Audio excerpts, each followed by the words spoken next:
আসসালামু আলাইকুম। ঘরে যদি থাকে মাত্র একটি ডিম আর সামান্য আটা, আজকের এই রেসিপিটি একবার অবশ্যই ট্রাই করুন।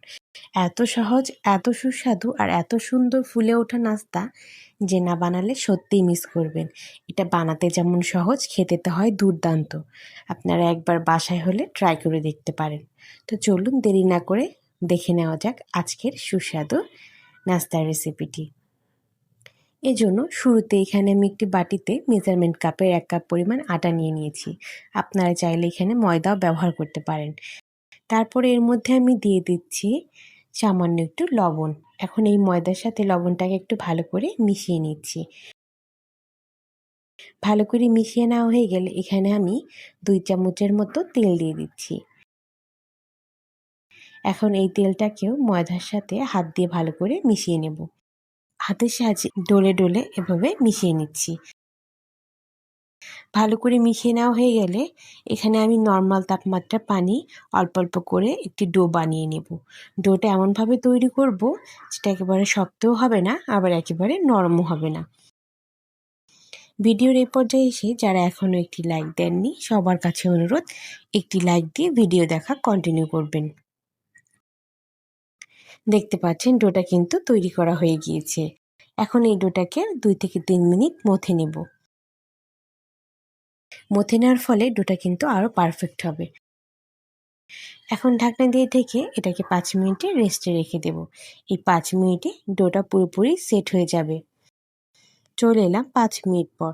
এখন আবার হাতের সাহায্যে একটু এটাকে ভালো করে মথে নেব। এটা কিন্তু অনেকটাই সফট হয়েছে। এখন এই ডোটা থেকে অল্প অল্প করে লেচি কেটে নিচ্ছি। এখানে আমি মাঝারি সাইজের 5টা লেচি কেটে নিয়েছি। 1 কাপ আটা দিয়ে আপনারা 5টির মতো নাস্তা তৈরি করে নিতে পারবেন। এখন এটাকে একটি পাশে ঢাকনা দিয়ে ঢেকে রেখে দেব। অপরদিকে এখানে আরেকটি বাটিতে আমি একটি সেদ্ধ ডিম নিয়েছি। এখন এটাকে একটি গ্রেটারের সাহায্যে গ্রেট করে নেব। যদি ঘরে মাত্র একটি ডিম থাকে আর সামান্য একটু আটা থাকে, তাহলে কিন্তু ঝটপট এই রেসিপিটি তৈরি করে নিতে পারেন। এই নাস্তাটি কিন্তু আপনারা ঝটপট তৈরি করে বাচ্চাদের টিফিনে বা বিকালের নাস্তা পরিবেশন করতে পারেন। এই নাস্তাটি কিন্তু ছোট বড় সকলে অনেক পছন্দ করে খাবে। দেখতে পাচ্ছেন ডিমটাও কিন্তু সুন্দর মতো গ্রেট করা হয়ে গেল।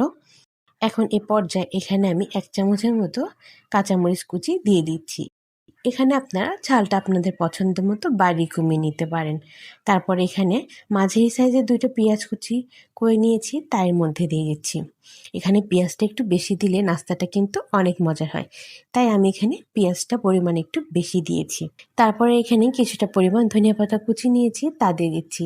আপনাদের কাছে ধনিয়া পাতা না থাকলে সেটা স্কিপও করে যেতে পারেন, তবে দিলে টেস্টটা ভালো আসে।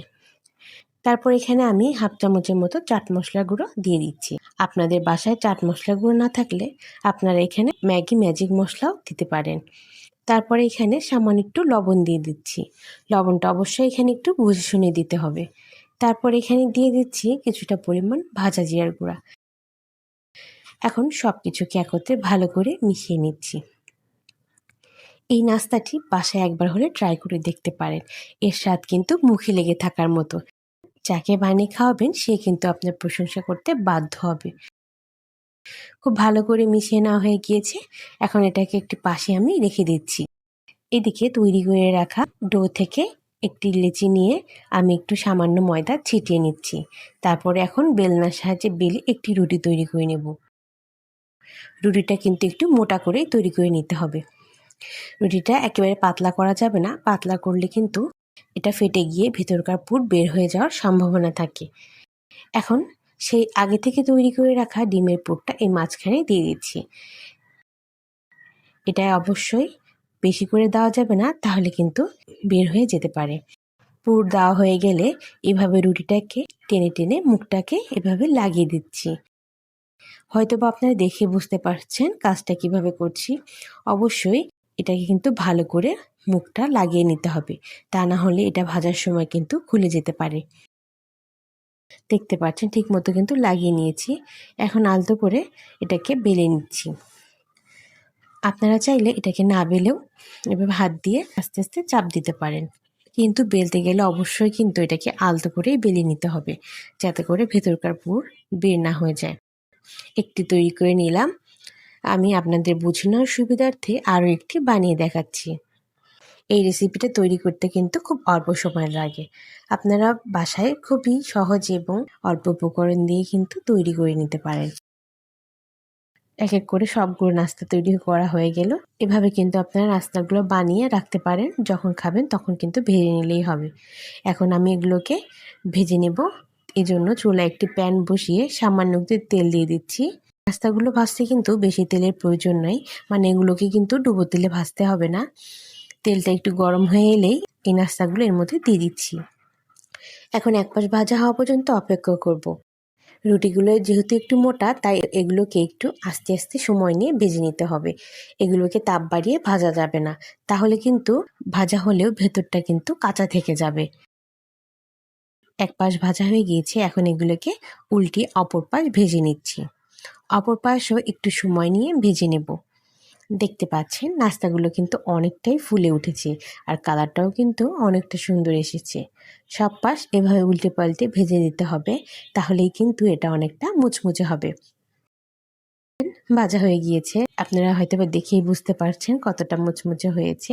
এখন আর ভাজবো না, এগুলোকে আমি তেল ঝরিয়ে উঠিয়ে নিচ্ছি। এক এক করে সবগুলো নাস্তা কিন্তু ভাজা হয়ে গিয়েছে।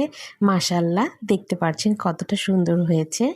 এটা কিন্তু অনেকটাই মুচমুচে ছিল, আর ভেতরে একেবারে ডিমে পুরে ঠাসা। এখন এখান থেকে নিয়ে আপনাদের একটি ভেঙে ভেতরটা দেখানোর চেষ্টা করছি। দেখতে পাচ্ছেন ভেতরটাও কতটা সুন্দর হয়েছে। ভেতরটাও কিন্তু কুকড হয়েছে, কাঁচা নেই। অনেকটাই কিন্তু ফুলকো ফুলকো হয়েছে নাস্তাগুলো।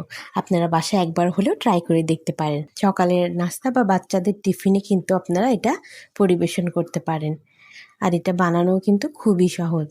তো কেমন লাগলো আজকের রেসিপিটি অবশ্যই কমেন্টে জানাতে ভুলবেন না। আবারও দেখা হবে নতুন ও মজাদার রেসিপি নিয়ে। ততক্ষণ পর্যন্ত সবাই ভালো থাকবেন। আল্লাহ হাফেজ।